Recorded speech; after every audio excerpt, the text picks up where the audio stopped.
আমাকে একটা কথা বলুন যে এই সমস্ত কিছুর মধ্যে তো তামান্না না সিপিএম করতো, হ্যাঁ সিপিএম বাড়ির সদস্য ছিল, হয়তো তাকে কোনোদিন এসএফআই করতে দেখা গেছে বা ডিওয়াইফাই করেছে, কিন্তু বামপন্থী বাড়ির একজন মেয়ে, একজন সংখ্যালঘু মেয়ে, তার কি দোষ? তৃণমূল কংগ্রেস তার উপরে সকেট বোমাটা ছুড়লো কেন? তামান্না তো এই কোনো কিছু করতো না।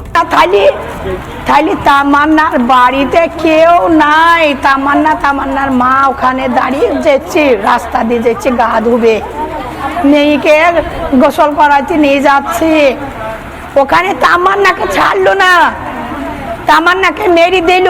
আবার ওদেরকে একটা বড় কি আছে, সে নাকি বলেছে ওটা অ্যাক্সিডেন্ট হয়ে গেছে। কি করে অ্যাক্সিডেন্ট হবে?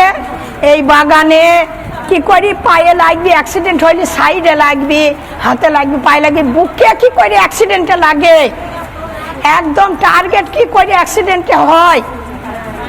একদম বুকে লেগে গেছে। আমার হাতে ধরে আছি আমার মাকে, আমার হাত ছেড়ে দিয়ে আমার মা এদিকে পড়েছে ওদিকে পড়েছে।